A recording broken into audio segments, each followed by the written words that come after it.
उज्जैन के महाकालेश्वर मंदिर के नीचे खुदाई का काम चल रहा था। इसके साथ ही साथ वैज्ञानिक इस मंदिर पर शोध कार्य कर रहे थे। अचानक उनकी मशीनों ने कुछ संकेत दिए। ये संकेत महाकालेश्वर मंदिर के ठीक नीचे से आ रही थी। वैज्ञानिकों ने इन संकेतों का पता लगाने के लिए मंदिर के नीचे खुदाई करके नीचे जाने का योजना बनाया।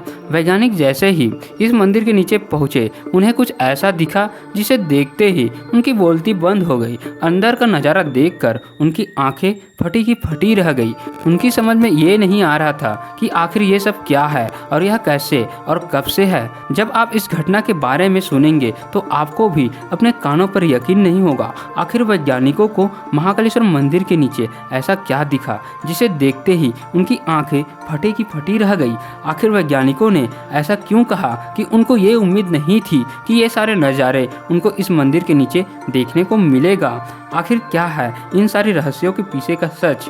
इन सारी बातों को जानने के लिए इस वीडियो को बड़े ध्यान से और अंत तक देखिएगा। वीडियो में आगे बढ़ने से पहले एक बार सच्चे दिल से कमेंट बॉक्स में हर हर महादेव जरूर लिख दीजिएगा। महाकालेश्वर ज्योतिर्लिंग, जो भगवान शिव को समर्पित 12 ज्योतिर्लिंगों में से एक, भारत के उज्जैन शहर में बसा है। वैसे तो महाकालेश्वर ज्योतिर्लिंग की उत्पत्ति के बारे में और इस मंदिर के निर्माण के बारे में कुछ पौराणिक कहानियां प्रचलित है, परंतु ये ज्योतिर्लिंग कब से यहाँ पर है इसके बारे में हमारे ग्रंथों में कोई भी उल्लेख नहीं है। इसका मतलब ये कि ज्योतिर्लिंग यहाँ पर कब से है इसके बारे में किसी को भी नहीं पता। महाकालेश्वर मंदिर में भक्तों को दक्षिण मुखी ज्योतिर्लिंग के दर्शन होते हैं। उज्जैन के महाकालेश्वर मंदिर में आप सामने से देखेंगे तो आपको सिर्फ एक सिंगल मंजिल दिखाई देगी, लेकिन अंदर से ये 3 मंजिला है। उज्जैन के महाकालेश्वर मंदिर के शिखर को लोग महाकाल का शिखर समझते हैं, लेकिन असलियत में ये ओमकारेश्वर महादेव मंदिर का शिखर है। महाकालेश्वर मंदिर मुख्य रूप से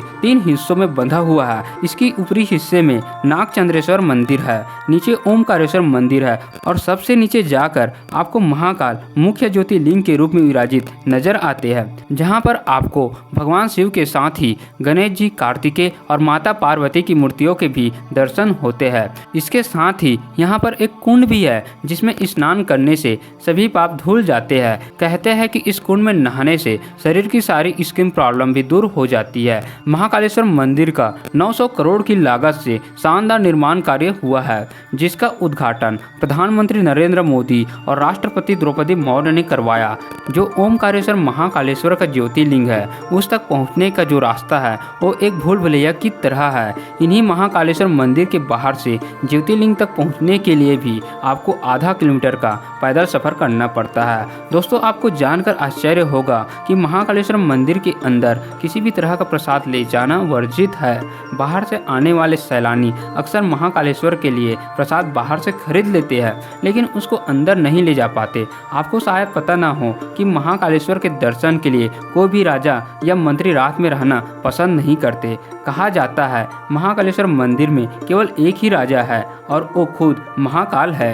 इस मंदिर में घुसने से पहले आपको सारे अहंकार को बाहर छोड़ आना होता है। कुछ सालों पहले महाकालेश्वर मंदिर में विस्तारीकरण का काम चल रहा था, जिससे कि मंदिर के आसपास की जगहों पर खुदाई का काम चल रहा था। खुदाई करते करते लोगों को कुछ अजीब सी चीजें नजर आई और ठीक जिसके बाद खुदाई का काम रोक दिया गया और बाद में वैज्ञानिकों को इस बात की सूचना दी गई। वैज्ञानिक आए और फिर अपनी मशीनों से इस मंदिर के आसपास की जगहों की अच्छे से जांच शुरू कर दी। अचानक उनके मशीनों से कुछ संकेत आने लगे। ये संकेत इस मंदिर के ठीक नीचे से आ रही थी। ठीक इसके बाद वैज्ञानिकों ने इस मंदिर के नीचे खुदाई करने का योजना बनाया। खुदाई शुरू हुई और वैज्ञानिक पहुंच गए इस मंदिर के नीचे। नीचे पहुंचते ही उनको कुछ ऐसे नज़ारे दिखे जिसे देखकर उनकी आंखें फटी की फटी रह गई।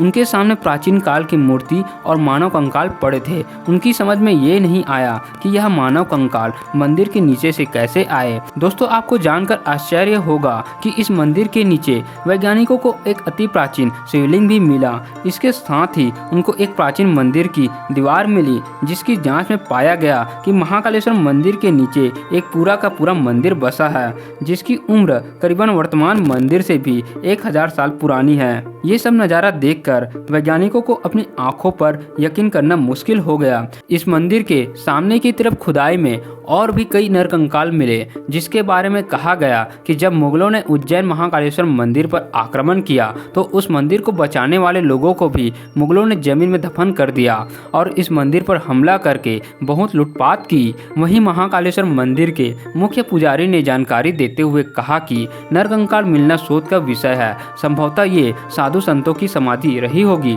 क्योंकि मंदिर के अग्रभाग में कई संतों ने समाधि ली थी। दोस्तों, आज भी खुदाई और शोध महाकालेश्वर मंदिर परिसर में जारी है, क्योंकि वैज्ञानिकों को ये पता चल गया कि अब तक जो भी मिला है उससे कहीं गुना ज्यादा अब भी मिलना बाकी है। दोस्तों, आपको क्या कहना है महाकालेश्वर मंदिर में मिले नरकंकालों और प्राचीन मंदिरों के ढांचों के बारे में? अपनी सभी विचार हमें कमेंट बॉक्स के माध्यम से जरूर शेयर करें। वीडियो को लाइक और शेयर करना नहीं भूलिएगा। और अगर आप भी ऐसे और वीडियो देखना चाहते हैं तो चैनल को सब्सक्राइब कर बेल आइकन को प्रेस करना मत भूलिएगा। दोस्तों, अगर आप भगवान शिव के बहुत बड़े भक्त हैं तो हमारे कमेंट सेक्शन में हर हर महादेव जरूर लिखें। मिलते हैं एक नए वीडियो के साथ, तब तक के लिए आप सबको हर हर महादेव।